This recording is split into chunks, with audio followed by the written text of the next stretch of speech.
I hope you guys enjoyed that nice, soft, peaceful song which I just played right now. So it's a pretty cool track. I specifically play for shows related to children's social skills in general, stuff like that. It's pretty interesting. So I want to welcome you all to the Brand Identity Design Podcast. My name is Jason. I am a brand identity designer myself, not your average designer which you see on Fiverr.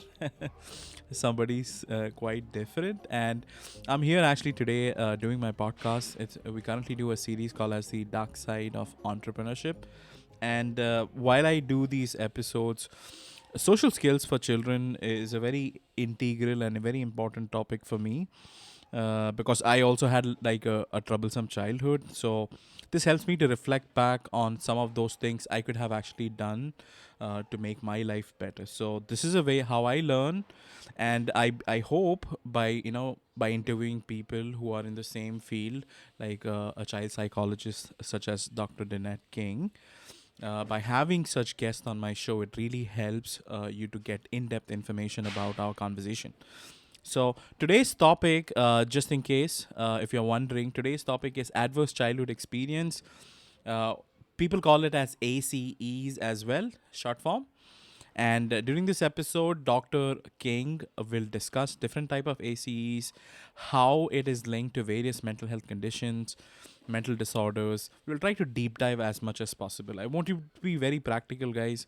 On a 90-minute show, it's next to impossible to cover everything. So we would expect have to have more future episodes starting from January next year, specifically with Dr. King, and we will try to deep dive and go further.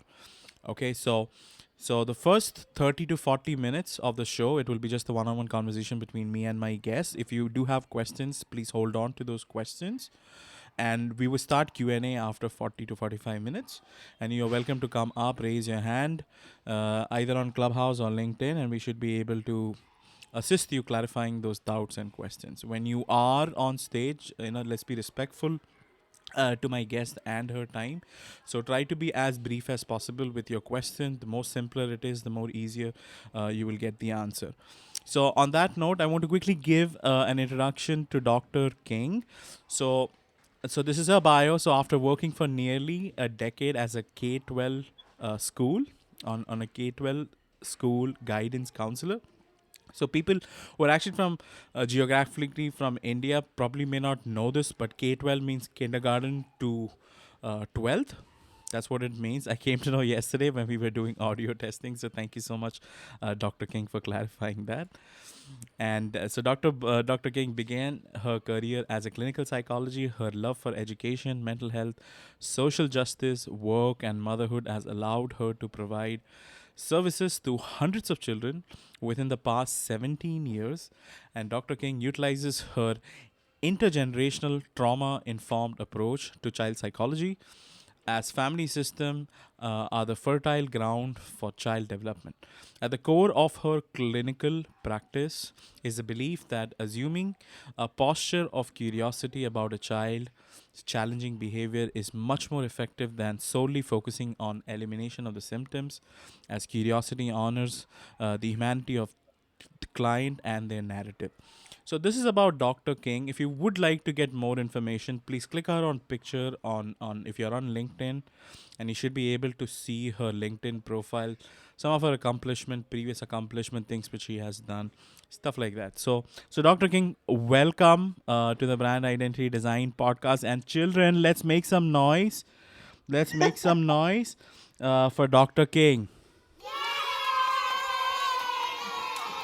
Oh, Okay, so they're not Jason, actual children, guys. It's just a sound effect. So, that was very sweet. I love that. Thank you, Jason. you're welcome. It's a pleasure. So let's actually deep dive into this discussion.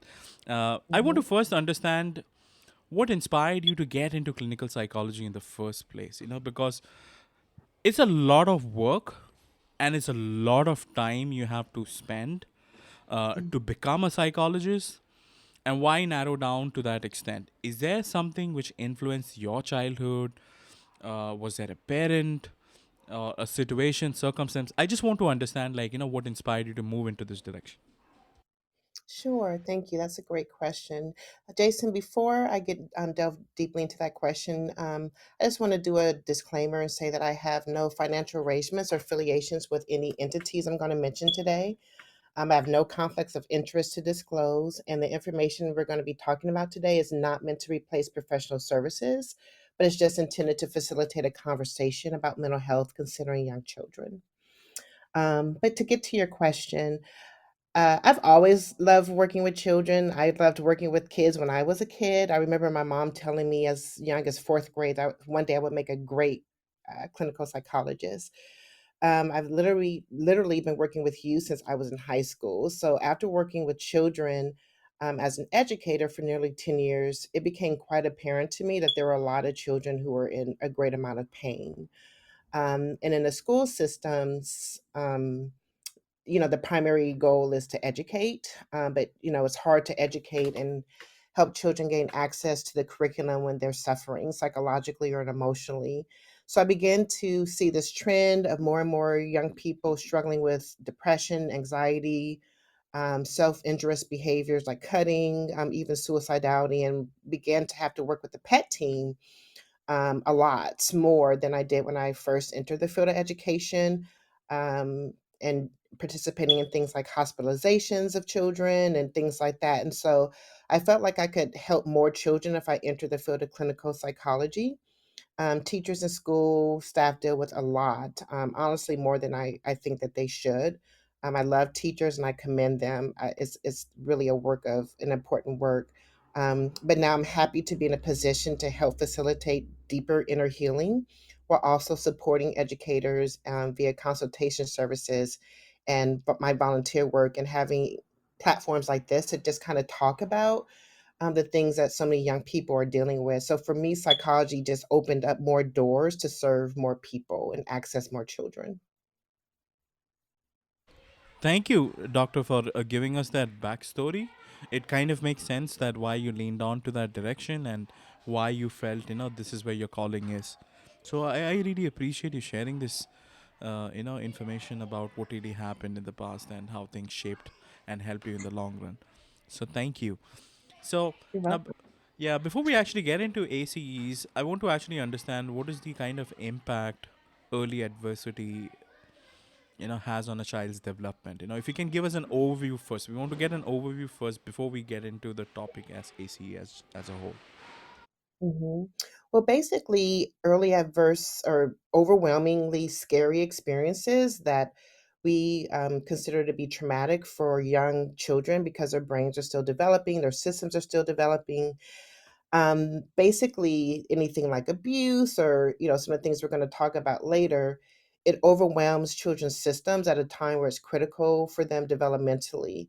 When we're born with 100 billion brain cells, and there's a lot of brain development that's going on. For example, for the first year of life, 60% of nutrition is used by the brain just because there's so much neuroactivity that occurs in the early years of life. And so early experiences help wire an infant's brain. And I'm talking in utero, I'm talking immediately after childbirth and on through, the rest of their lives. But I think the it's an important conversation to have in terms of early adversity on child's development or a child's development because of the vulnerabilities that they have that adults don't have. And so when children are exposed to these early adverse experiences, it impacts their developmental trajectory in ways that are far reaching. And so it can affect their social skills later on. It can affect them cognitively. It can affect their mental health. It can literally affect the natural and healthy development of various systems in the body. So that's why I think this is an important topic. Yeah, it is absolutely. It is. It is definitely. On that note, because I understand and I acknowledge the fact that the future of any society, it depends on your ability to foster health and well-being of the next Hmm. generation, right? Today's children will be tomorrow's citizen, workers, parents, so on and so forth. Okay, so let's actually get into the core concept of child development. What are some of the Hmm. core concepts which helps to distill and have all these things and help a child develop social skills and everything which you just said as a whole? Hmm.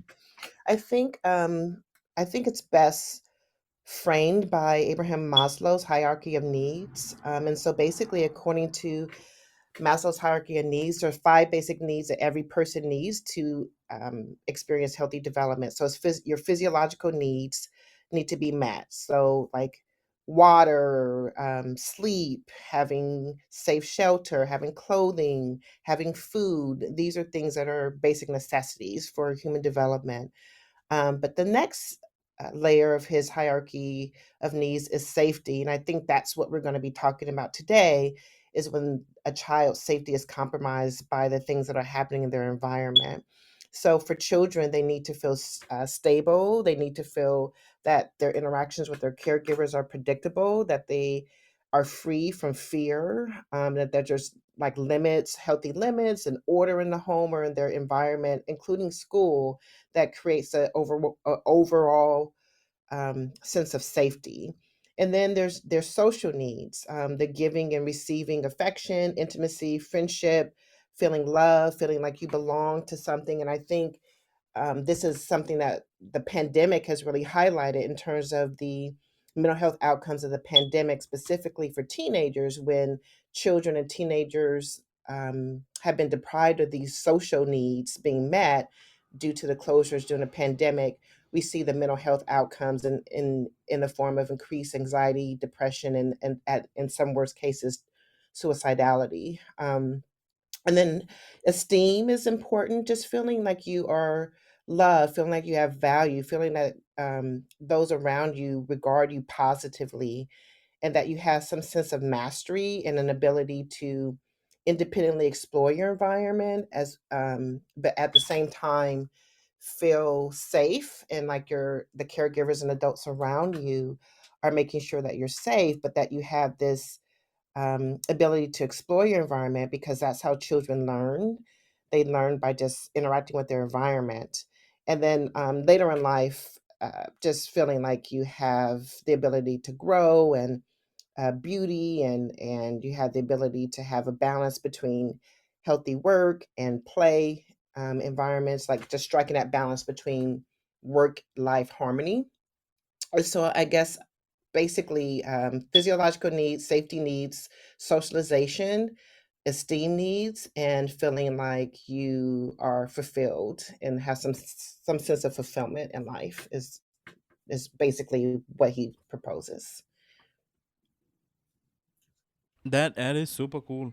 That was really tight, jam-packed information which you just shared, and I was just writing my notes, kind of went to the edge of the page, So I appreciate you sharing all this wealth of knowledge, guys. Just guys, I understand that it's a lot of stuff which Dr. King is actually saying and sharing with us on this live show. Please be rest assured, I'm gonna have the recording uploaded on Spotify, Google, Apple, and other audio-based broadcasting platforms, and I will have the link shared on the same event page, so that you can listen in and go backtrack some of these specifics Dr. King shared.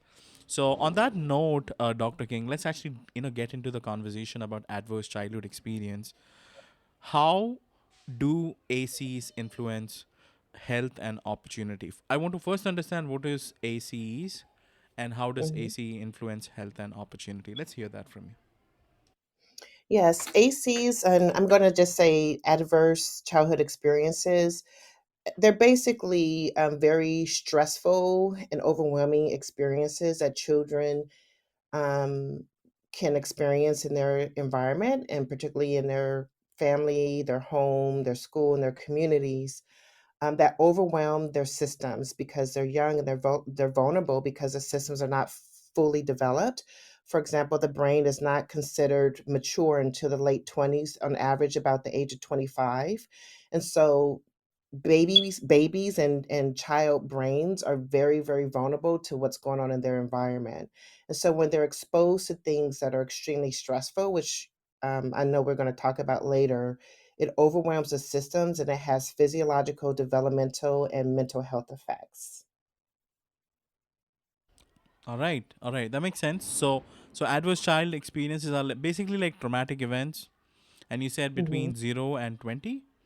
Is that the age range typically? No, it's really just childhood in general. Just it's based on the Kaiser Permanente study in the 90s, and it's things that happen during your childhood that have long-term effects into adulthood, but it's specifically talking about a child's exposure, like you said, to traumatic events. And I'm glad that you're using the word trauma because I think historically we have had a limited view and understanding of trauma, based on the original diagnosis of PTSD, which focuses on like war and external threats that feel like you're going to die. But the thing is, when you're a little person, particularly a baby, they don't have the ability to understand um, like different levels of threat. And so threat is just perceived in a very simplistic way because of where they are developmentally.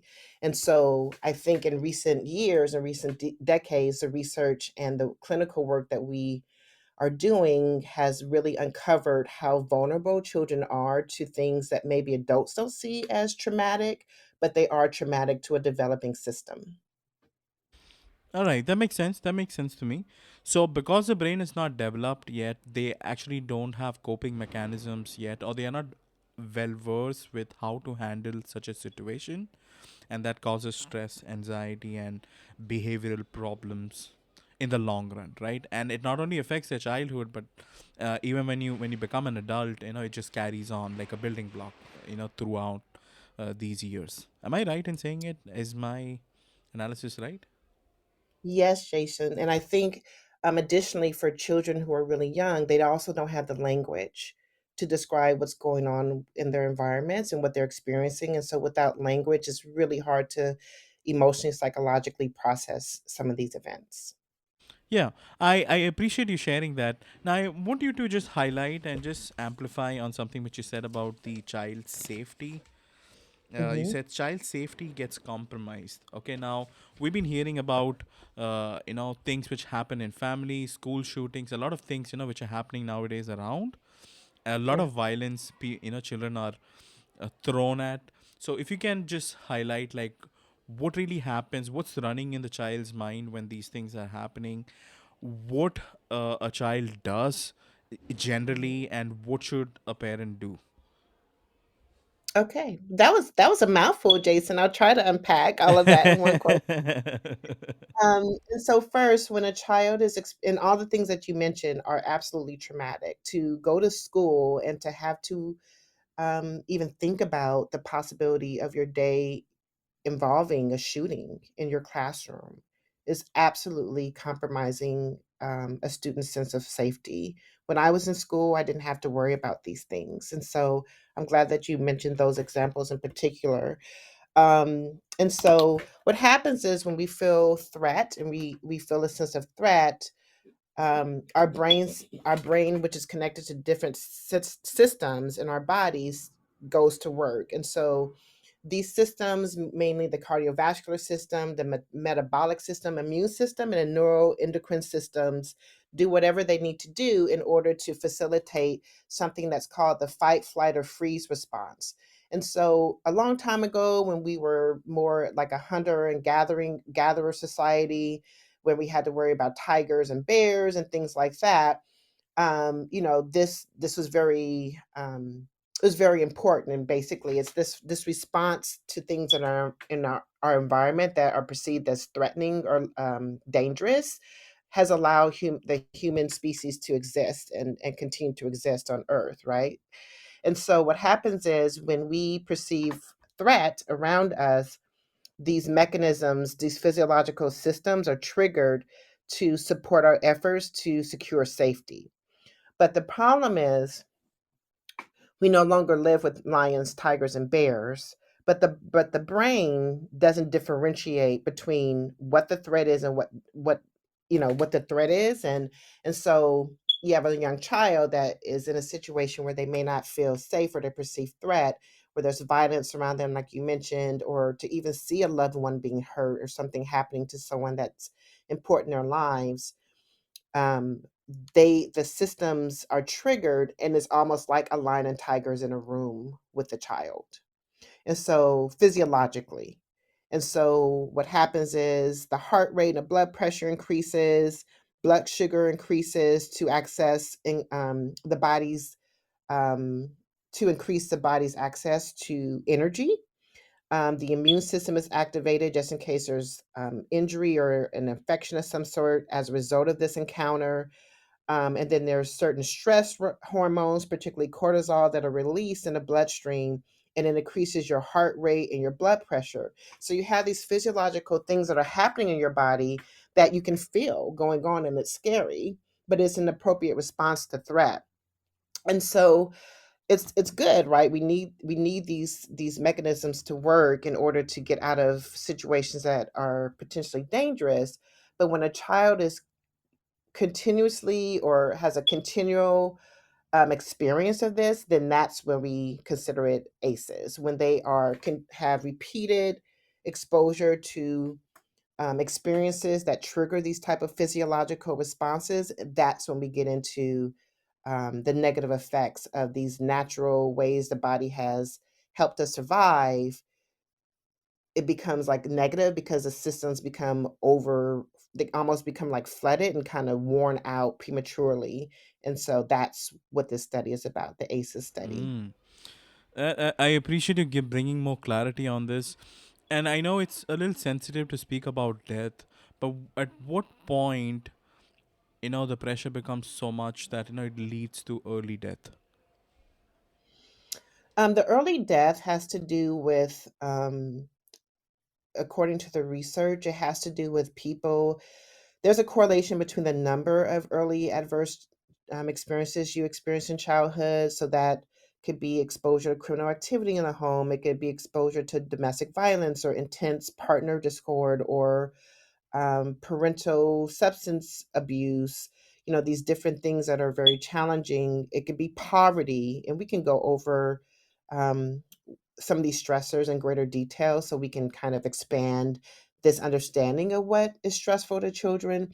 But when children are in these environments experiencing these things continuously, um, it basically is natural, right, to learn how to cope with Yeah, things absolutely. cannot that you cannot necessarily stop or control.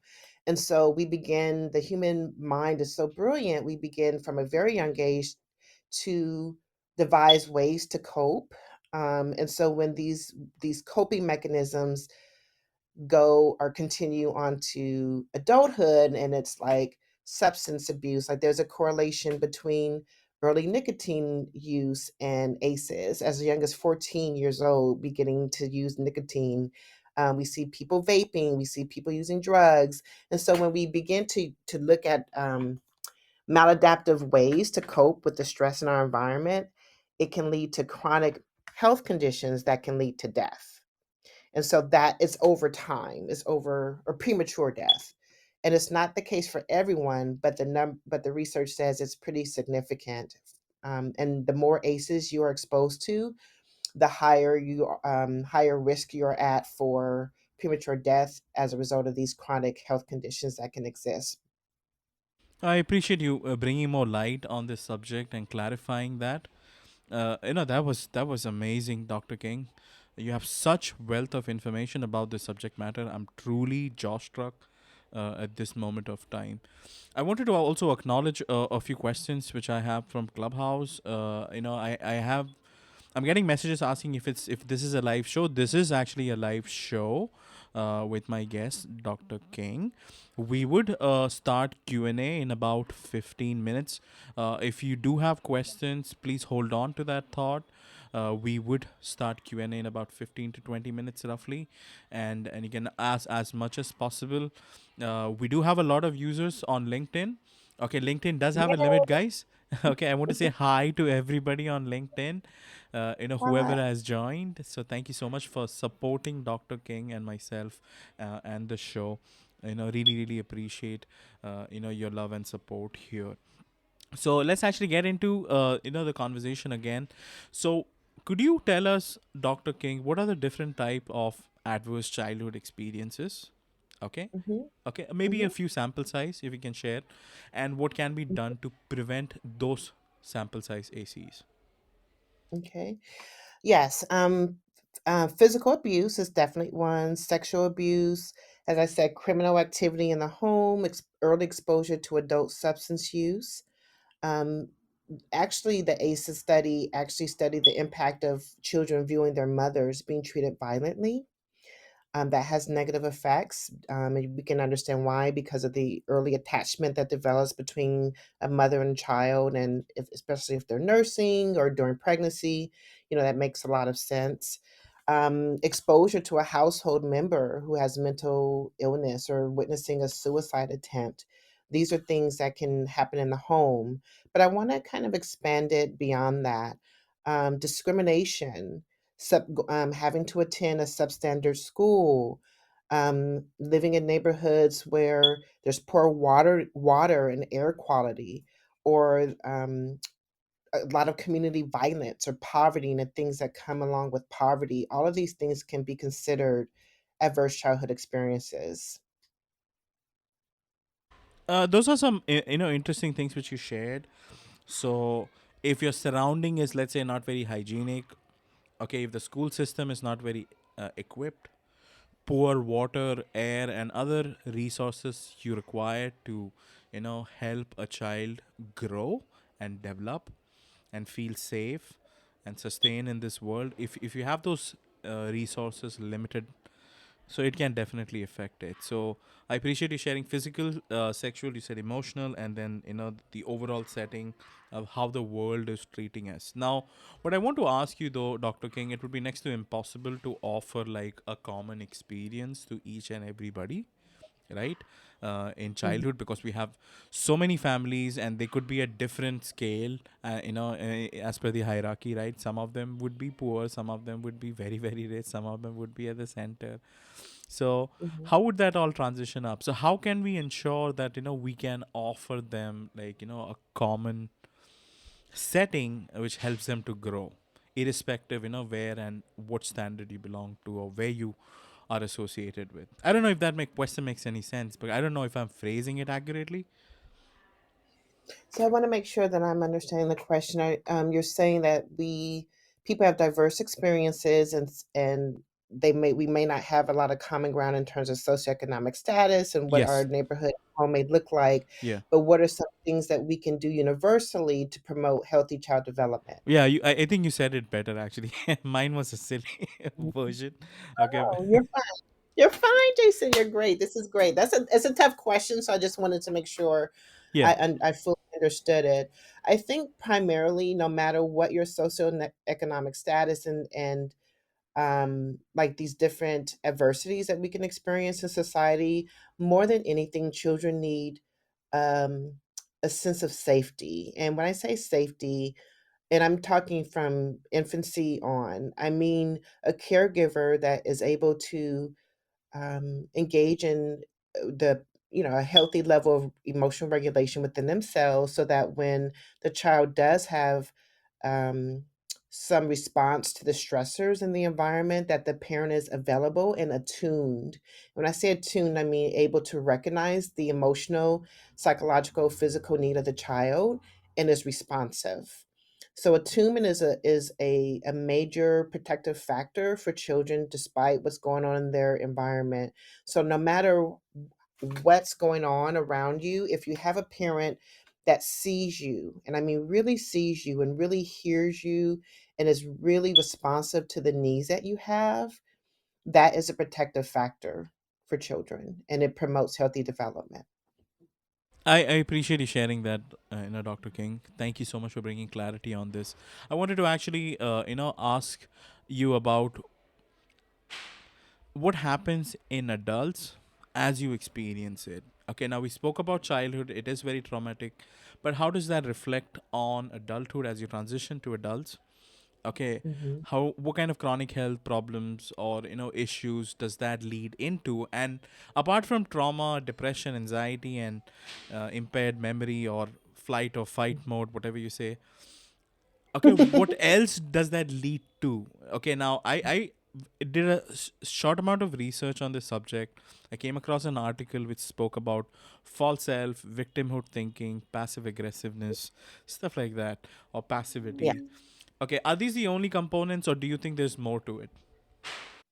I think there's more to it. I think that's part of the picture, but um, when you when you're an adult that's grown up in a or had a childhood in which you're exposed to trauma, it can result in physiological problems, such as intestinal problems, digestive problems. You can have excessive weight gain because there's a correlation between excessive amounts of cortisol, which is one of the stress hormones, and your metabolic system and how we metabolize our food.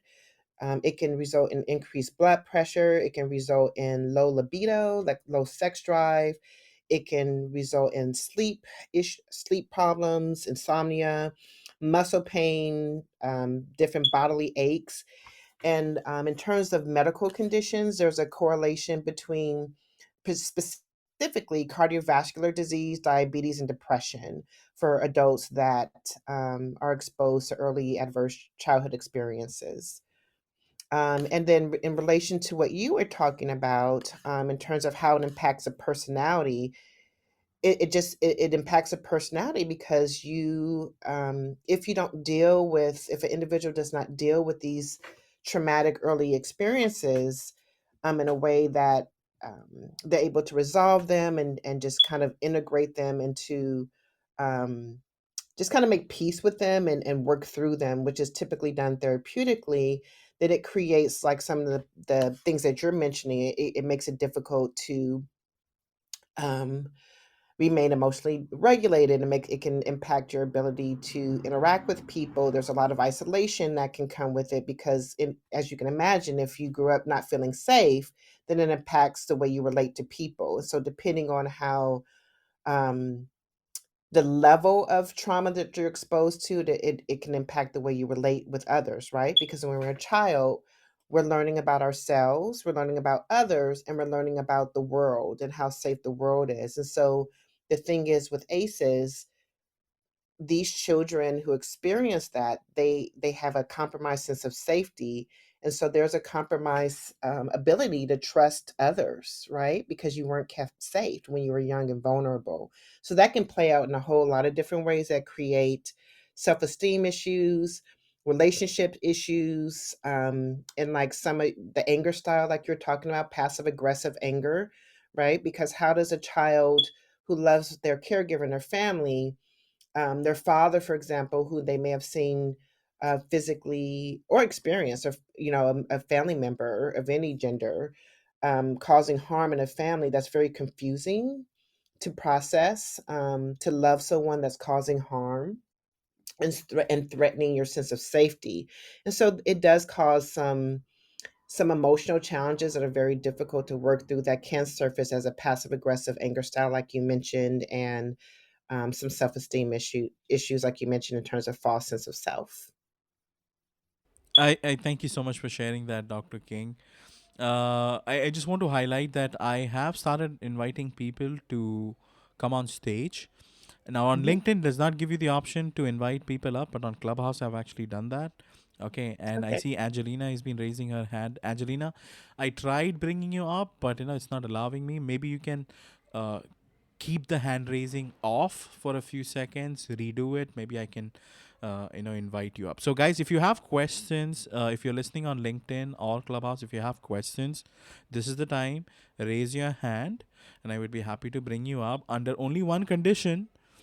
Okay, you have to be listening to the show from the past 15 or 20 minutes to get an idea what we were speaking about. I'm only bringing those people up. Okay, just to be respectful to my guest. So I want to start off with saying hi to Tiffany. We're gonna start Q&A. Okay, so Tiffany, welcome to the Brand Identity Design Podcast. She's a licensed mental health counselor. Hello. Mm. What's up, Hi. Tiffany? And Dr. King is Hello. actually on LinkedIn. She wants to say hi. And Tiffany is a Yeah. good close friend of mine, Dr. Ah. King. I learned a lot about how to deal with trauma, or anything in general. Like she's my go-to like go-to therapist, not psychologist, when I deal with stuff. I'm so, so Mhm. lucky. so Hi, Tiffany. Hi, Tiffany. Hi, Welcome. Dr. King. Nice to So meet nice to meet you. I've heard a lot about you. Been looking forward to the show. Jason's been looking forward to it as well. You can tell he's very prepared. I can tell. Like, I love how you started off with Maslow's hierarchy of needs and kind of brought in some psychology 101 for people that don't quite understand, and then related it to how things are today.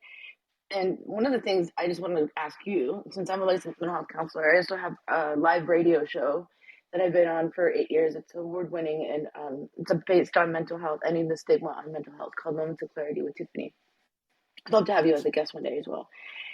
So we talk about these kind of things on the show, and what I loved that you were talking about Maslow's hierarchy of needs and how that we need to feel safe as children, the adverse ACEs, and what you were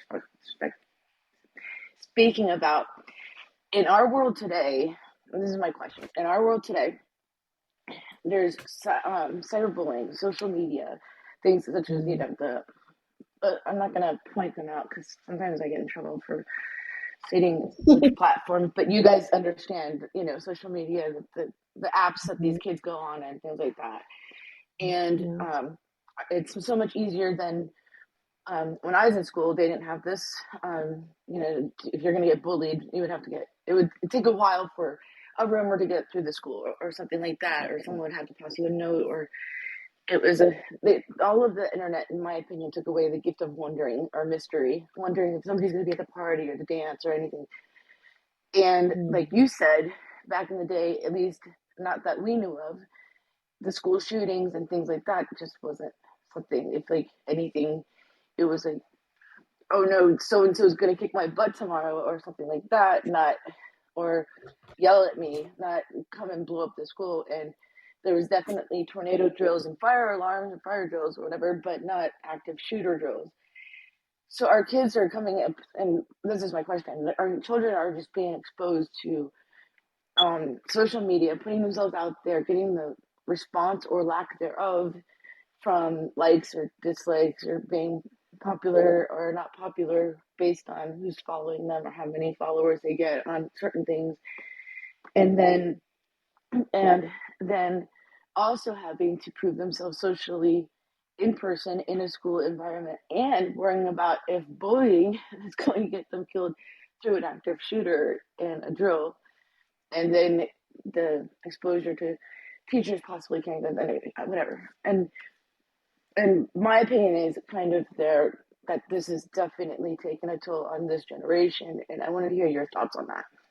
I hope that wasn't too long-winded, but No, no, I understand. My thoughts on it and what I'm seeing clinically in working with young people is just um, an increase. Well, you said a lot. There was a lot of different dynamics, right? Because they're exposed to these unrealistic beauty standards, right?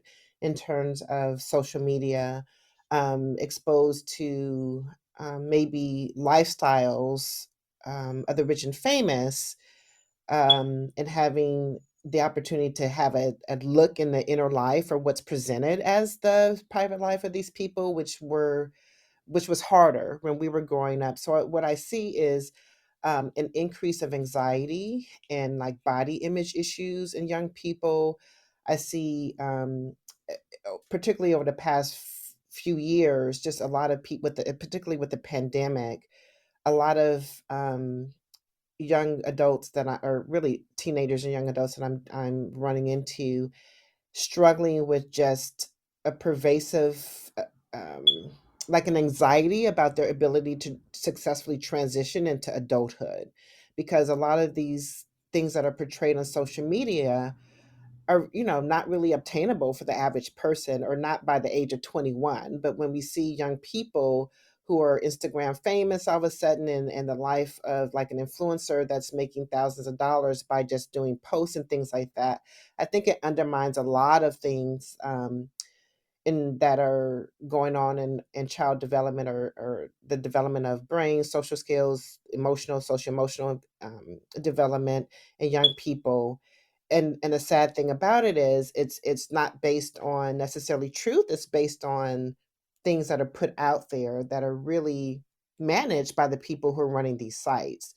And so I think it's important for parents. I was just reading a research article about this actually, a week ago, and they were discouraging parents from even using filters on social media, just because we as the caregivers are, and I'm including myself as we, 'cause I'm a mother of five. We as the caregivers are the primary influences of our children, and we know that teenagers and young adults, when they reach that age, their peers, the voice of their peers really, is what's most important, but it doesn't necessarily completely replace the influence of the family. And so, as young people are bombarded with all the things in social media pertaining to lifestyle, pertaining to socioeconomics, pertaining to body image, it's really important that the people that are actually in their lives are doing things that counter some of these influences. In terms of racial violence that's been happening, I've seen an increase in anxiety, particularly in Black males, because it's a lot of these things are traumatic, and so to be re-exposed to these traumatic incidences over and over again through media, whether we want to or not, right? We log on to our social media page, and this is what's popping up as a headliner for the day. And so there's some negative mental health consequences in young people for being exposed for due to repeated exposure of violence, particularly racial violence. yeah, especially nowadays, I would, I mean, back a year ago, everything was about racial violence during the pandemic and everything too. But I couldn't agree more with what you're saying. And it's interesting that you said about the filters. Even with parental controls or filters, you try to protect our kids when they go on YouTube or did I accidentally say one bit, um, or any video supply. It's you can filter all you want, and I've worked in correctional facilities where there are certain things that would red flag. You look up something to help somebody in a group with pride, and then homosexual sites come up or something like that. So filters can come up. They're gonna see something anyway. You know what I mean? It doesn't even matter what pops up. Like, what you try to filter. So exactly what they're counter seeing at home with healthy parents, regardless on socioeconomic status and things like that, because um, even people with a lot of wealth um, can have very toxic homes as well as lower income families, and just never know what goes on behind closed doors, and they're not going to post that on their favorite social platform either. I think a lot of people, especially with the body image, like you're saying, they compare themselves to others. Some girls are out there showing everything. You're like, oh my goodness, they're 14, but trying to look like models, and it's to each their own. If that's the response they're wanting to get, but not everybody can get the same response or would, and that could be damaging to them on their self esteem, or feeling like that is their self worth on their response on to others in a off of social media, things like that. And thank you so much for your thoughts on that. And well said. And I'm glad that you spoke like that. And you said what you said, because it kind of reaffirms how I'm taking my approach in my practice as well. Thank you. I'm Tiffany Warner. Nice to meet you. Okay. I'll let the next person go.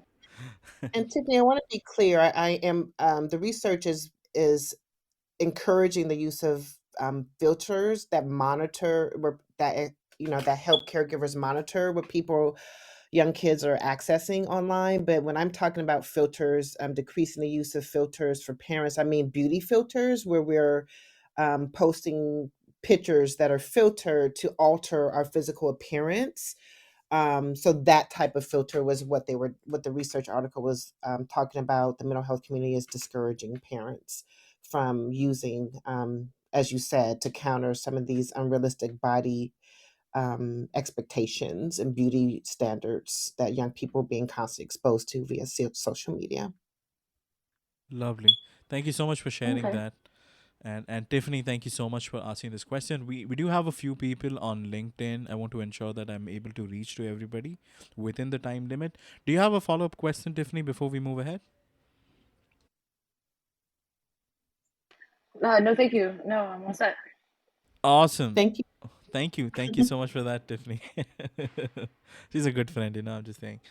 So I want to welcome Laurie from Clubhouse. Guys. So Laurie is also another close friend. So it's so nice to see you, Laurie. And please flash your mic if you're available. Awesome. So Laurie, do you have a question, or is there anything you'd like to contribute to this conversation? Hi, Jason. So nice to see you. I haven't seen you in a bit, and I love to support you because I love your rooms. I do have a couple of. I have one question and a couple of comments. I really, really appreciate the conversation. And hello to Dr. King. And Hi. I just wanted. Hi, I just wanted to give you kind of like a really like quick little background. I am a person who had a lot of childhood trauma Mm, and domestic violence, childhood survivor of domestic violence, and I score about a 8 out of 10 for the mm, ACEs. And I wanted to just confirm a lot of what you said as far as like the side effects and the struggles that kids go through. I struggled to have my attention being focused in school. I struggled with reading.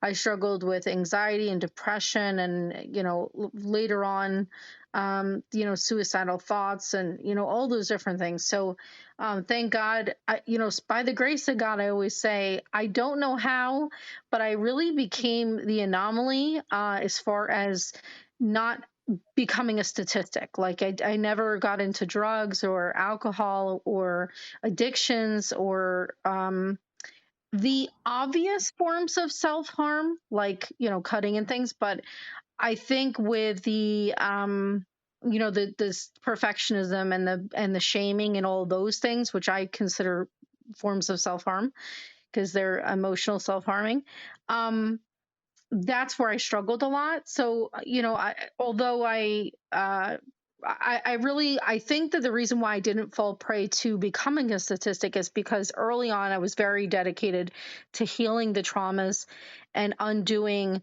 as much as I possibly could the cycles and not falling into those pitfalls. So I Mhm. have to say that I'm pretty proud of myself for having a good head of my shoulders. But Yes. it was not a perfect straight line. It was not an easy journey, and it still isn't, because some things pop up for me. And I wanted to just say thank you for mentioning the bit about a passive aggressiveness, because where I struggle now is finally coming to a place of, like, understanding self care and self love and worthiness, and balancing it all, is interacting with people in my family who have not addressed their issues, and how Yeah. that can be very triggering for me, because, Mhm. as the person who experienced it within the family dynamic, you can easily fall back into your role in, like, the sibling role and the child role, especially being the youngest child.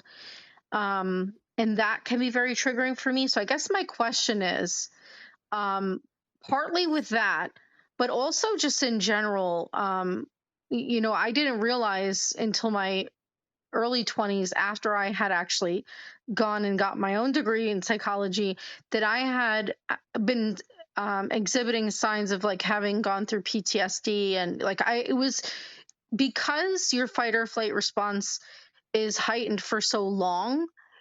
Mhm. What happens many times with people is that they lessen the degree of the trauma. It's like you start comparing trauma. Well, it wasn't as bad as it used to be because now I'm out of the situation. But that doesn't take it away until you really deal with it. And as you age, you go through new traumas and new things Mhm. that happen to you, especially as a woman. And dealing with how men treat you and different things that happened to you. So I guess my question is, once you reach the age of almost, like you said, around the age of like 25, and things still happening to you, do you become more susceptible to, I guess, like the compound stressors being, not it's not triggering, but it's like compound stressors being more difficult to deal with because of having had that journey. Mhm. And Mhm. for me, the way that things have played out is that I was always a stuffer and a Mhm. suppressor. So I dealt with, like, two bouts of, like, pre-cancer so far. I had digestive issues, like all of the things that when you, like, bottle it up. Yes. And so, as I said before, you go through things naturally through life, through losses, and, like, things show up. I wanted to point this out too, is that things show up for people too, like, where I didn't repeat the cycles of dating, like an alcoholic or things like that, but Mhm. I got into jobs where I didn't realize that my boss was abusing me, or I Mm. got into relationships that were less obviously abusive but still abusive.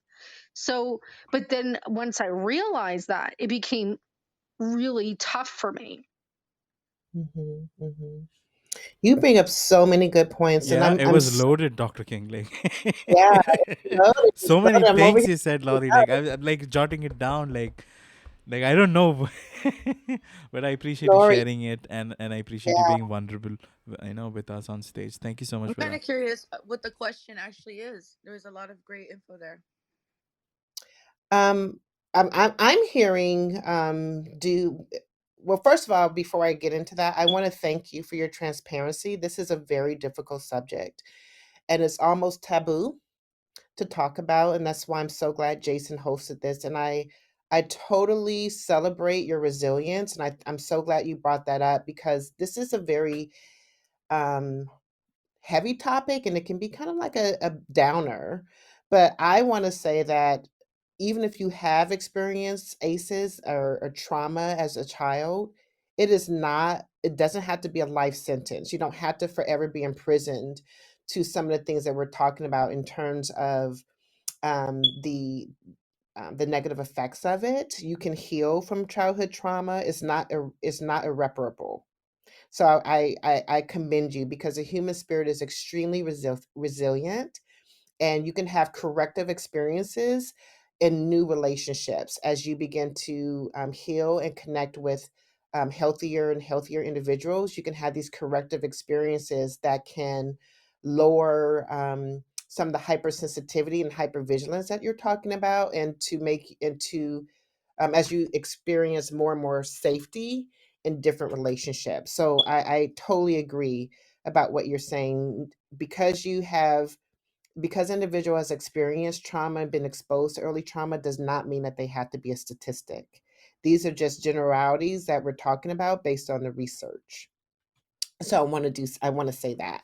And thank you for your transparency and disclosing your, about your journey. But I think you bring up some good points in terms of um, some of the ways that we are affected and develop or get into unhealthy situations that are less obvious than some of the more obvious ones, like substance abuse and things like that. And the reason that happens is because, again, when you're a child, you're learning about yourself, and you're developing your sense of self-concept, and your self-esteem is being developed. You're learning about other people, and you're learning about the world. And so when that experience translates into um less than ideal or less than healthy um conceptualizations of self and of other people, we tend to gravitate towards what we know. Like, right, the body normally moves towards homeostasis and familiarity. And so that, therefore, when we have experienced family, trauma in our family, because maybe we grew up in a very hierarchical or patriarchal or even misogynistic family background, or a family where there's a lot of abuse and maltreatment of different people. It kind of becomes our baseline for what that we're working with in terms of navigating through life. And it's not until you get exposed to other people that you, or a there or you have some kind of you know aha moment in life, or you had the wisdom to get into services to begin to process some of these difficult experiences, that we begin to imagine a different type of life, a different type of relationship, a different self than we learned as a child. And so until that process happens, we can get into intergenerational dynamics and find ourselves marrying someone that mirrors some of these childhood um, influences, or some of the adults in our life that maybe were less than healthy, because that is what we know. And so this is how intergenerational patterns can um, form and continue in families until someone heals, like you're saying, and begins to question and begins to kind of push back on some of the things that our family may conceptualize as normal. Thank you so much for sharing that. And Dr. King, I just want to personally acknowledge Laurie. I love the fact that she was able to open up and share all those Yeah. things, and I was completely unaware of this. If you actually meet Laurie, I have not physically met her, but if you just meet her as a person, she's such a lively soul. Tons of positivity around. I have never seen her cribbing, crying. She's like Mhm. always on the go, right? Jason, you need to do this. So I just want to personally acknowledge that she's an amazing person, a very very good friend, and thank you so much for being vulnerable, Laurie. I want to ensure that we do. Do you have a follow up question? Like, is there anything else you like to ask Dr. King before we move on to the other speakers on stage on LinkedIn? Thank you, Jason. No, I guess my overall question was more just like, can experiencing adult trauma be more difficult if you've gone and had like a high score on the ACEs, because of it being kind of like compound interest, if that makes sense, like complex trauma or complex like issues. Yeah. So, like you said, complex developmental trauma, which is a result of being exposed to these adverse childhood experiences can be like one of the symptoms, diagnostic symptoms of trauma diagnosis is hypersensitivity and hypervigilance, right? Because we have experienced things that have made us not feel safe. And so because of that, we are there's a vulnerability that can develop within us where we are viewing and perceiving interactions and things at a heightened level because of the painful experiences that we've had. And so if an individual has not developed ways to healthy ways to cope with being triggered, then that can feel, I think, the intensity of that can feel greater than someone who maybe has learned how to cope. And so I think to answer your question, it's not necessarily about how many ACEs that you've experienced. It's really about how well you've learned how to cope with feeling physiologically and psychologically triggered in situations where you perceive threat. Yeah, I definitely would agree with that. And what did I want to say? I would agree with that, and I'll just say that I think being in the present moment as much as possible is really helpful. And Hmm. constantly like that, self care is a big one for people who have gone through ACEs, because so much of it is about like neglect um and the unworthiness and the lack of confidence and things like that. Pouring back into yourself for me has Hmm. been a big game changer. And just being aware of, like, again, how you can undo the cycle, because for me, I was the cycle breaker, like, as much as I possibly could. I was a cycle breaker, and I still am. There's still some things that are left in me. I think we're always we're always unaware of like how deep it really is. Just as fast Hmm. as you think you've transitioned through things, something comes up and you're like, and that for me is, I think, the reason why sometimes certain traumas hit me harder, because Hmm. I realize I still struggle with shaming myself, thinking Hmm. I'm better than this. I thought I learned this lesson before, and then feeling Hmm. bad about myself that I let it happen again. Hmm. Yeah, shame and guilt are also can be long-term effects of um, adverse childhood experiences. Because if we don't have that psychological safety when we're growing up, children make up reasons to justify what's going on around them, and typically the child brain attributes what's going around them to themselves. So that's why it's very common when children maybe experience something like a divorce or the absence of a parent, if it's not properly explained to them, they will attribute that absence to something that they did, which is why neglect is actually such a very, very hard. We don't spend enough time talking about neglect, because someone who's physically abused or sexually abused, a lot of times, even though it's not necessarily correct, no child deserves it to be abused in any way. But in a child's mind, we can make up reasons for someone slapping us. If I were quiet, more quiet, or maybe if I didn't make a mess, or maybe if I would have done this, but because I didn't do this, this is why. But with neglect, there is not necessarily associated with any child behavior, so there tends to be a higher internalization of the blame and the shame and the badness, because neglect is not it's like it's kind of diffuse. It's not necessarily associated with anything the child is doing, right? And so if you are a victim of childhood neglect, it is hard to not shame yourself or feel, or you might struggle with this sense of internalized guilt and blame, because how does a child explain and begin to even understand why they're not being taken care of? How do you begin to even conceptualize that as a child?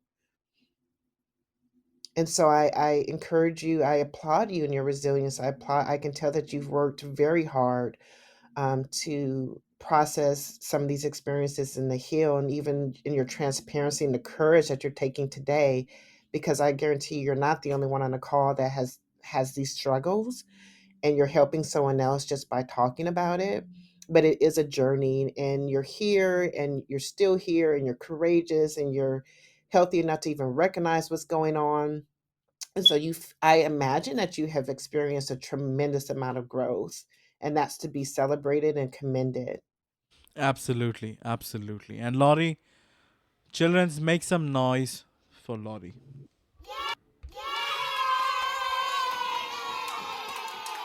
That's a new version of Laurie. So thank you so much for that, Laurie.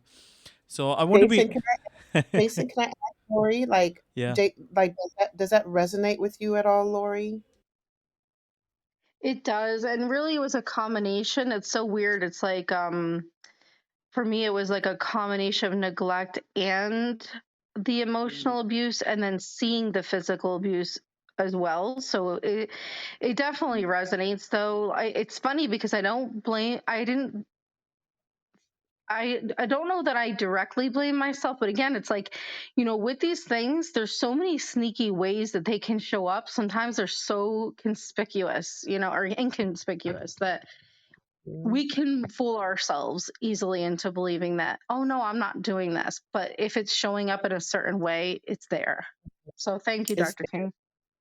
You're welcome. Yes, a lot of these things happen on an unconscious, subconscious level. But yeah, Thank you. thank you so. Thank you so much for that, Laurie. I wanted to actually acknowledge some of the people on LinkedIn, and we are kind of in a time crunch, so we'll try to have as much Q&As as possible.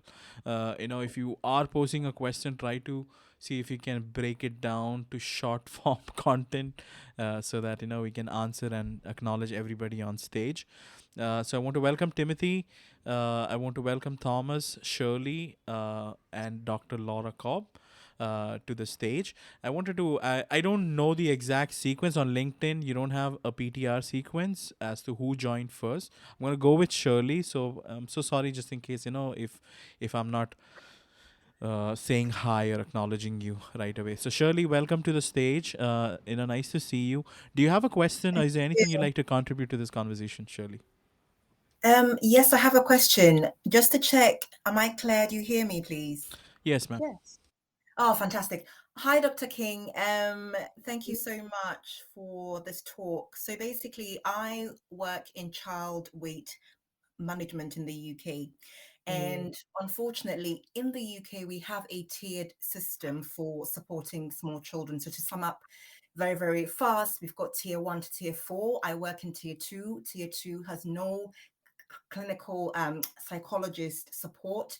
They mm, wait for tier 3, where the child has more serious, severe symptoms. So, for example, they've got full blown diabetes or they've got high blood pressure. I'm doing my research in tier 2, and based on the results that I've got from my research so far, we desperately need to kind of abolish the tiered system, because we found out that so many kids now have got such a high level of adverse child experiences that it's actually affecting their weight, and they need psychology support as part of the services that we provide. I'm sure you know this already, and majority of you know this, but for kids that have had experience bad have had bad experiences in their childhood or in early years, it affects their weight in so many ways. How do I go about convincing the powers that be? I mean, these tiered systems have been in place for decades. mhm, My research, unfortunately, we only had 7 families because we started mm, it during the pandemic. So I don't have great numbers to go by and stand in front of the giants and go, we need to change how we're doing things now. mhm, How do I go about convincing them that we need to make sure that we've got psychology support as part of the tier system? mhm, Otherwise, we are going to get more and more children in tier 3 and then tier 4, which is bariatric surgery. How do I mm. do that? That is a big question, I totally agree. And it's not only in your department in medical spaces; it's in a lot of departments, Mm, in medical settings. But I think, despite the small sample size of your study, there's so many studies, particularly the Kaiser study, that links ACEs with obesity and other negative health outcomes. So the research is there, and I think that you're absolutely right.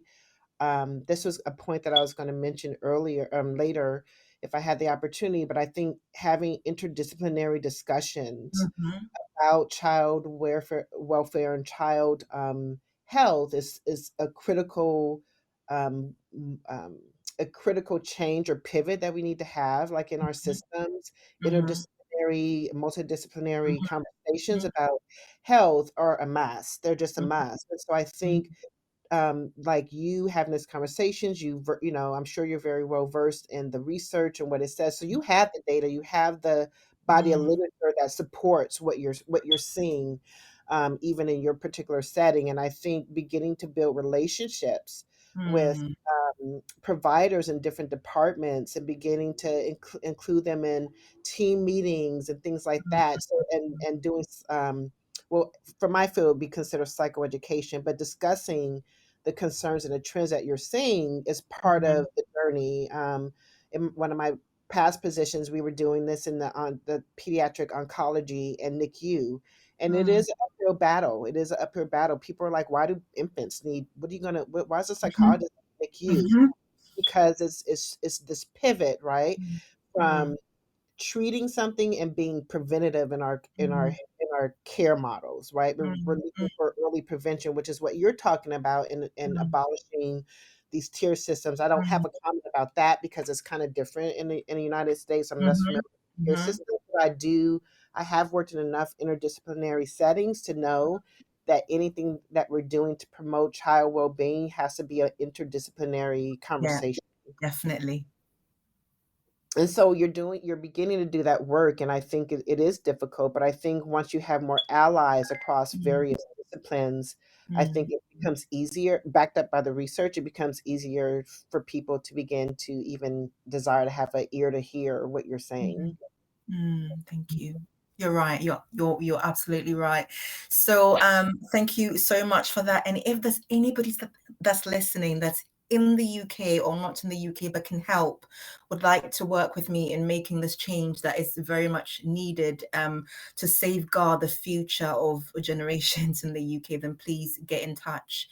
And yeah, I'd love to hear from you all. So thank you so much, Thank And Doctor, you. for your, yeah, and thank you. And Jason, thank you so. please keep in touch. I'd love to be in touch Yes. and partner with you and join you in those Ooh. efforts. It's something that's extremely important. And I think it needs to, I think you're right, it needs to be change on a systemic and policy level. Oh, that will be an honor. Thank you so much. You've made my week. Thank you. Oh, God. Okay, I'll be in touch. Shirley, I want to ensure Bye-bye. that Mhm. Dr. King has answered all your questions. Do you have a follow-up question Yes. before we move on? No, that's it for this evening. Thank you. Thank you. Thank you. I appreciate you being here and joining my space. My show, just in case if you're new, is hosted Mhm. live every Mhm. Wednesday at 12 Okay. Eastern Standard Time. Okay, and I Thank would you be so here much. with different topics, just in case if you're new.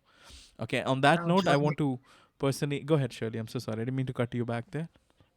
It's done. It's done. Thank you. So I was saying thank you, and I'll join next Yeah, time. and I would also appreciate if you guys can send me connection request on LinkedIn, because what I usually do is once the show recording is finished, I give credit to people who have actually contributed.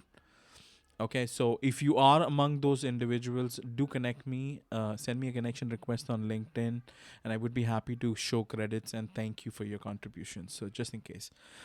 So I want to acknowledge Dr. Cobb. Thank you so much for being here, and so nice to see you after I think many months. How are you doing? And do you have a question, or is there anything you like to contribute?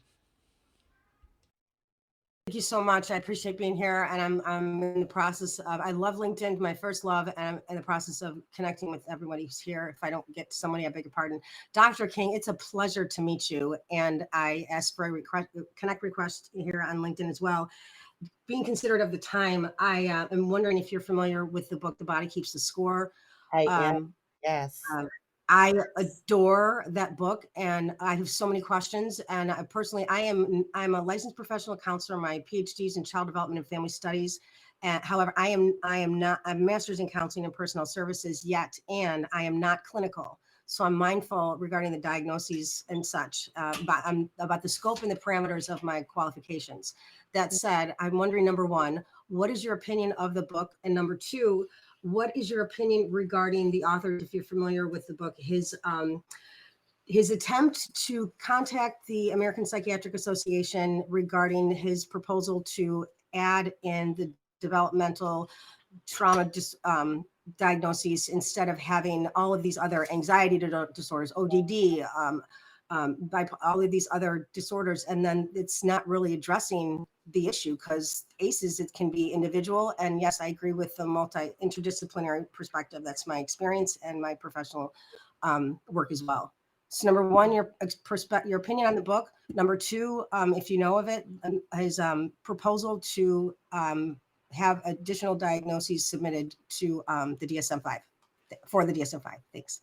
Yes, I'm a big fan of Dr. Vanderkolk as well as Dr. Levine. I think for me, it was a groundbreaking book. It was one of my introductions to trauma, along with some of the reading that I've done for Dr. Alicia Lieberman that talks about working with complex developmental trauma from an intergenerational lens. And so I think anything that talks about how trauma and the effects of trauma are stored in the body, I think it's groundbreaking. I think it expands the conversation from this cognitive symptom elimination framework that we've been working from in psychology for a long time to a more holistic framework and modality in terms of treating trauma. And I think it's personally, as I've been trained in different interventions specifically to deal with racial trauma in the Black community, I think including embodied practices to help people process the way trauma has been stored in the body is really crucial in terms of this work. In terms of, what was your second part? I'm sorry, Dr. Cobb. Oh yes, their attempts to You include answered both of them. Yeah. the attempts to include complex developmental trauma in the DSM. I mean, it's been an ongoing battle. It's not only this particular doctor that's doing it. There's a whole community of people that are doing it. People who are pediatric clinical psychologists or just child psychologists were very aware of the need to include this diagnosis. And as you know, it's very hard to get diagnoses in a DSM. It's somewhat political and it's very political actually, because we're talking about money and money associated with different diagnoses. So I understand why it's taking a while for this to happen, but it is my hope that one day these efforts will be taken into consideration, because as someone that diagnoses children PTSD, having to give them PTSD or some type of anxiety disorder like you're talking about doesn't really fully capture the impact of trauma on the developmental trajectory. And I think this is why it's such an important push to include this diagnosis in DSM, because it really speaks to the deleterious effects of trauma on development. But the struggle continues. For your answer, and I look forward to learning from you in the future. I appreciate you. Thank you. Thank you so much, Dr. Cobb, for answering for asking that question. Do you have a follow-up question for Dr. King before we move on? Just I'll message her. I was going to say back chat. I'll message her, ask for the connection if that's possible, and I'd like to learn more about your work and if possible work on something together if that's at all feasible. And thank you so much. Thank you, Dr. Cobb. Thank you. I want to welcome my good friend from Australia, Thomas Condell. So thank you so much. Nice to see you. And Dr. King, if you remember, he was there yesterday. Yes, thank you. Thomas sent me a great article this morning. Hi, Thomas. How are you, Thomas? And is there anything you like to ask Dr. King or contribute to this conversation? Firstly, thank you, Jason, for hosting this session today, tonight, or this morning, wherever you are in the world. But I've really enjoyed listening. I'm fully awake, and I'm even more fully awake now after the last hour and 15 minutes, because everyone's been really interesting. And yeah, look, thank you. And look, just look, I've got a million questions, but I'll ask one, and hopefully it's a one it's an interesting one for Dr. King. But just before I do, I just wanted to quickly say to Laurie from Clubhouse, I really appreciated listening to your question and your comments. I really I got a lot out of it, and I think just it goes to show how incredibly powerful these networking in this podcast type arrangements are, because there's, I'm not sure how many people are listening, but it doesn't matter about the number, it's the quality of the input. And I just wanted to acknowledge Laurie. My question, and it's only one, and it's a quick one for Dr. King, is as follows. And I've written it down just in case I get it wrong. But the impact, you talked briefly about the impact of social media, and I found that very interesting in relation to young people. I was just wondering, and you also mentioned the family filter, I think, which obviously is a good thing for young people. I have a 16-year-old child, a son, who's obviously all over social media, and it's the same in Australia as it is, I'm sure, around the world. He uses things like Snapchat, TikTok, all the ones that the young people use, and I'm too old to use. I'm the big dag. But what's your view on where you think it will end up, say, in the next 10 years? And I know that's a really hard question. I guess it's just a question to put out there. But I've noticed with kids and, friends of my son, they seem to be getting more and more risky with what they portray, especially the girls. And I don't have a daughter, but they seem to get quite more daring in what they reveal or what they don't reveal on videos and stuff like that. So I was just wondering if it's changed a lot in the last 2 or 3 years. But what do you think we're going to be seeing, say, in 10 years' time? Well, that is a big. I knew, Thomas, you were not going to ask me a simple question. Sorry. Let me address this. Let me address this risk taking, or risk behavior that you're talking about. Actually, because of where teenagers are in terms of brain neurodevelopment, risk taking behavior is something that's developmentally appropriate. And it has to do with the frontal cortex of the brain being the last part of the brain to mature. And the frontal cortex of the brain, which is right behind the forehead, is where executive functioning happens, which is like your problem solving skills, your planning skills, the ability to assess like consequences and just kind of zoom out in the future before you make a choice. These are all executive functioning skills. And because of brain development at that age, particularly, especially where your son is, risk-taking behaviors occur because they have the emotion part of their brain and other parts of their brain are, are being, pretty developed, but the frontal cortex kind of lags a little bit behind in terms of development at that age. And so they have these urges to do things that are, to explore and to challenge and things like that, which is developmentally appropriate. I'm sure as we as adults can remember we were there. But the challenge is from a parent perspective is they have these desires, but with a immature frontal cortex to kind of help them filter through some of the decision making processes in ways that consider, maybe some of the consequences of their risk. And so I'm wondering if what's happening is that we as parents just have greater access to finding out what children are doing. And if it's just a matter of this, some of the stuff used to just happen outside of adult eyes with their peers in their diaries, and more private teen settings. And so what I see is the use of social media, because now we have young people and and older people on these same platforms sharing them together, that we're actually having um, greater access to Yeah, the sure. teenage world. And so I'm not really sure, and I haven't really looked this up, but I'm not really sure if we're seeing an increase in risk-taking behaviors, or if we are seeing an increase in anxiety, depression, and suicidality. I want to be clear about that.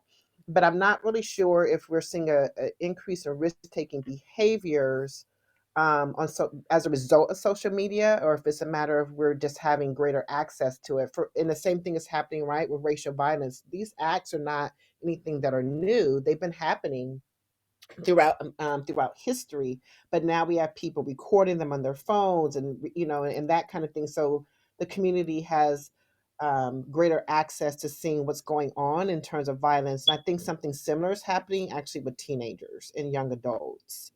So I want to say that.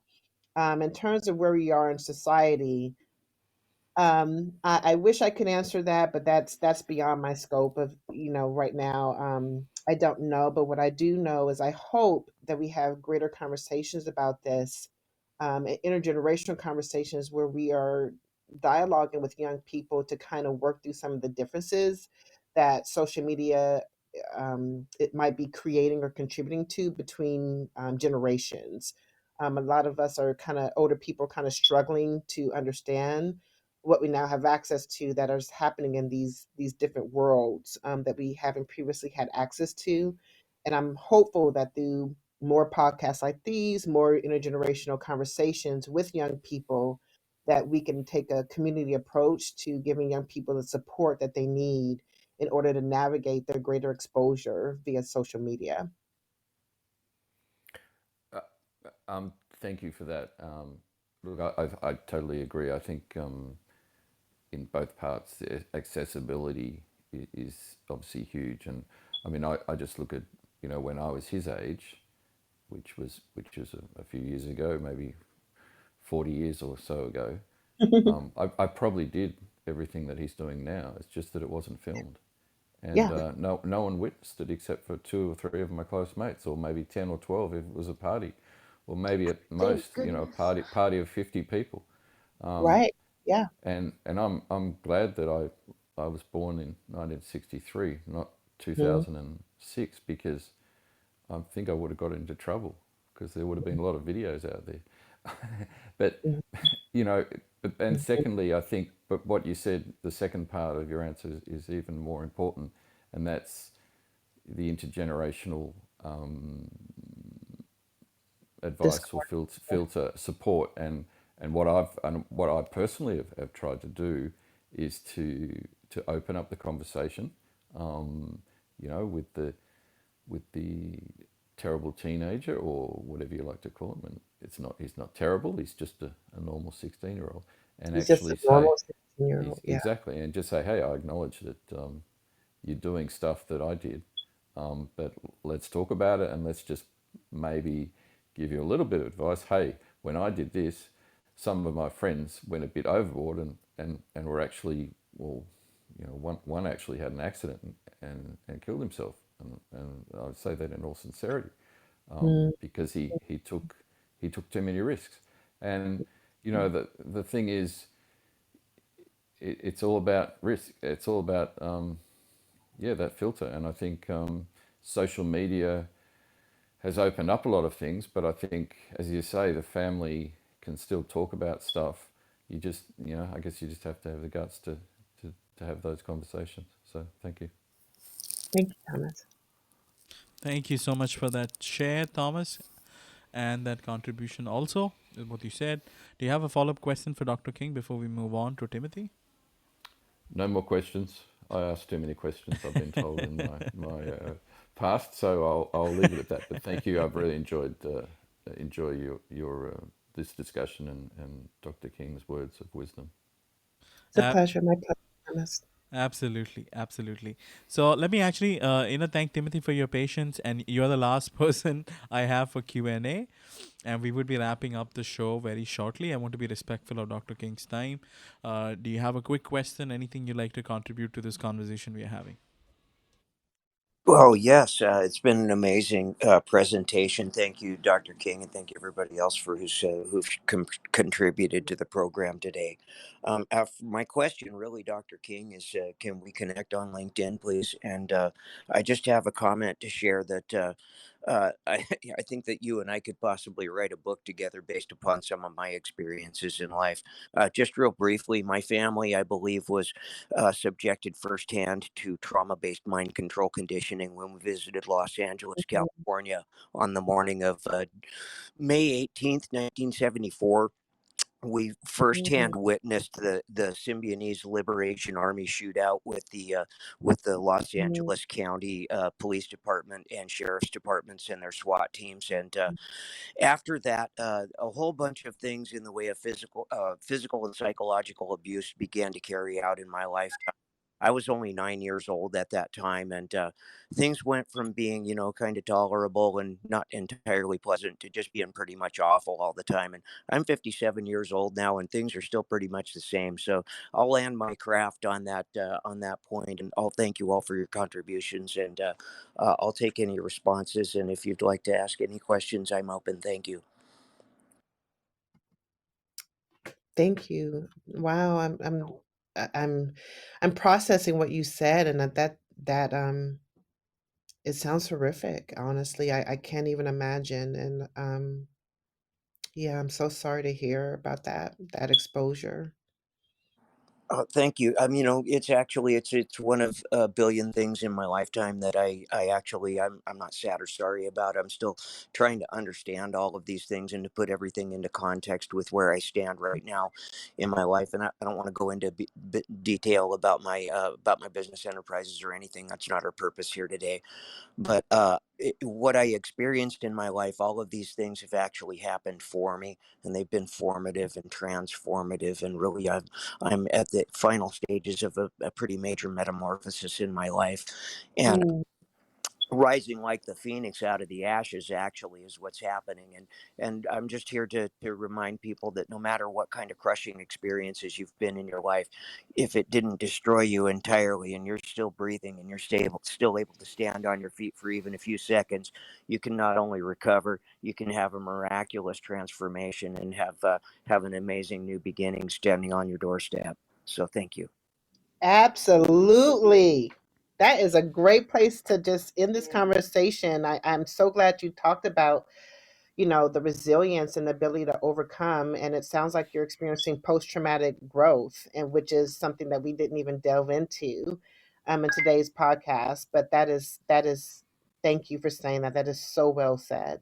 And kudos to you. Thank you so much for sharing that, Timothy. Nice to always have you on the show. So once again, guys, if you are on LinkedIn or Clubhouse, okay, whoever has spoken, do send me a connection request. I would be happy to give you credits, for the contribution you made, and I would be uploading the recording in let's say about 90 minutes from now, stuff like that. So anyways, I wanted to personally thank Dr. King for sparing time today, and I know it's like a very tight schedule she has, so thank you so much for the opportunity to be a part of this interview. I look forward to do more shows related to any specific topics on ACEs or anything about child psychology in general. On my second podcast, I have another podcast called as Social Skills for Children. So I've been just trying to do it just to educate myself. That was the whole idea of doing another podcast. So if I do find interesting guests like Dr. King, I would try to do more. So on that note, Dr. King, let's wrap up the show. Do you have any final giveaways or not giveaways, like final thoughts, conclusion, anything you want the audience to take away from this conversation we had for the past 90 minutes? Wow. First of all, Jason, I want to thank you for the opportunity to speak about this topic. I think it's an important topic. I think it's rare to have space to have deep conversation about this topic in non-clinical settings. I want to end by referring to a Nelson Mandela quote that says, here we can let me see where it says. It says, um, I'm going to paraphrase it, but he says, there's no keener revelation of a society's soul than the way in which it treats its children. Um, and so I really think that this is an important um, conversation, because historically children have been, I think, not treated as if they've been fully human, but they are. They're just small human beings. And it's just been such an honor and pleasure to just hear from everyone who's attended today about the impact their childhood has had on them, because I think it really highlights the vulnerability that children have, the unique vulnerabilities that they have that we as adults don't have, and the importance of addressing policy and systemic change that supports families and contexts in which children are in the majority of their time, like school, or maybe like spending less time in the hospital, but it's still a significant place for children.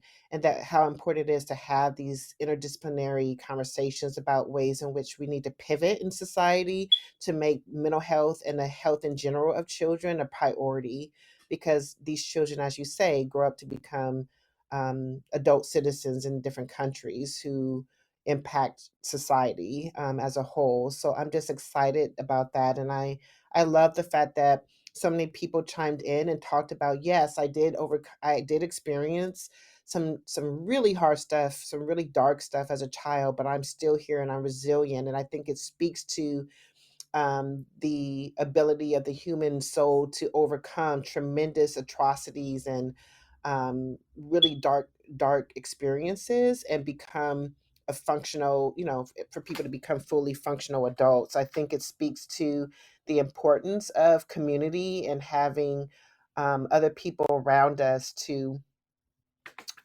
support our healing process, and to have safe spaces like this in which we can talk about things that are maybe treated in our families as taboo, but are important conversations to have to embark upon our own healing journey. Thank you very much for that, Dr. King. I appreciate all this wonderful share and your contribution with today's discussion. I know you have to go, so thank you so much. If you have to leave, I'm okay with you leaving. I'm gonna do the exit process of the show. So my closing remark, guys. Tomorrow I do have another show. At 1 p.m. Eastern Standard Time, I'm going to be discussing a specific topic called selective mutism. I don't see a lot of article about this, especially in childhood. So, selective mutism is a complex childhood anxiety disorder characterized by a child's inability to speak, communicate effectively in a select social setting, such as school. So, we would be deep diving. I have interesting questions. I have a literacy expert called Dr. Suki Stone, and I also have an educational consultant, a close friend of mine, Melissa Kent, who is going to be joining that conversation. I'm going to be actually broadcasting on two platforms. Actually, two platforms. One is LinkedIn. So we would have a LinkedIn video. We would also have a YouTube video stream, and I will also have a LinkedIn audio stream. So if you're interested, just DM me. I will be happy to send you the links for those shows. So thank you so much. I wanted to applaud Dr. King for your contribution so far. Thank you so much for that. You guys take care of yourself. Have a lovely morning, afternoon, evening, wherever you are in the world. Take care of yourself and have an amazing day. Thank you.